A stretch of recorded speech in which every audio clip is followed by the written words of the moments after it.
Welcome to OnScreen Academic Writing with Steve Marshall. Lesson 3A is the first of a two-part lesson on relative clauses. Let's begin with three sentences. Number 1, the computer is really fast. 2, the computer I just bought is really fast. 3, I just bought a new laptop which is really fast. Can you identify the relative clauses in the sentences above? Sentence 1 has no relative clause. In sentence 2, the relative clause is I just bought, and sentence 3, which is really fast. Which relative clause is defining and which is non-defining? Sentence 2 is defining, it's saying which computer. This is essential information. Sentence 3 is non-defining, it's giving extra, non-essential information. Now we're going to look at the form for defining and non-defining relative clauses. First, we'll look at how to describe things using that and which. Number 1, the computer that I just bought is really fast. That I just bought is the relative clause. This is a defining relative clause. The relative clause provides essential information. There are no commas before the relative pronoun that. And in British English, it's common to use which instead of that in defining relative clauses. In sentence 1, that or which can be omitted because the computer is the object of the relative clause. I just bought the computer. So you can say, the computer I just bought is really fast. Sentence 2, that's the novel that won an international prize.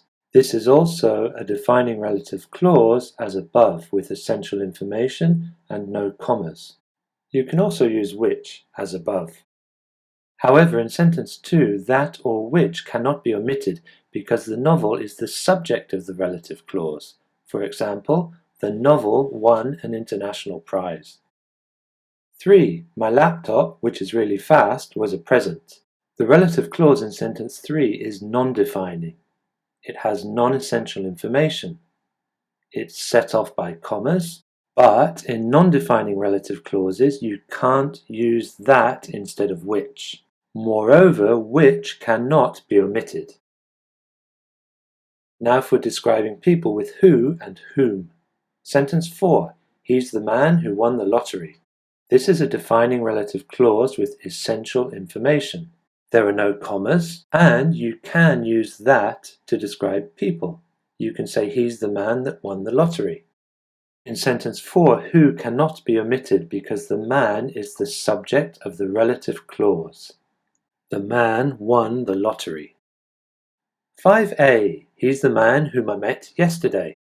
This is a defining relative clause with essential information. There are no commas, and you can use that or who to replace whom in less formal contexts. Whom is used and can be omitted because the man is the object of the relative clause. I met the man yesterday. 5b, he's the man with whom I had dinner. This is formal. Whom is used after a preposition, with whom. After a preposition, you cannot use who. You can also put the preposition at the end of the sentence. He's the man who or whom I had dinner with. This is less formal.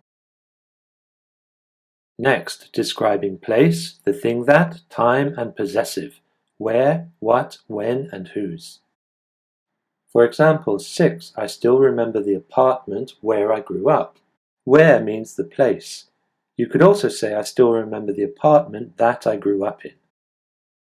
7. That lazy attitude is what I don't like about you. In sentence 7, what means the thing. 8. June is the month when I'm happiest. Here, when means the time. Number 9. He's the man whose laptop was stolen. Whose refers to people's possessions. Thank you, that's all for now. To see the second part of this lesson, On-Screen Academic Writing, Lesson 3b, Relative Clauses, please click on the link.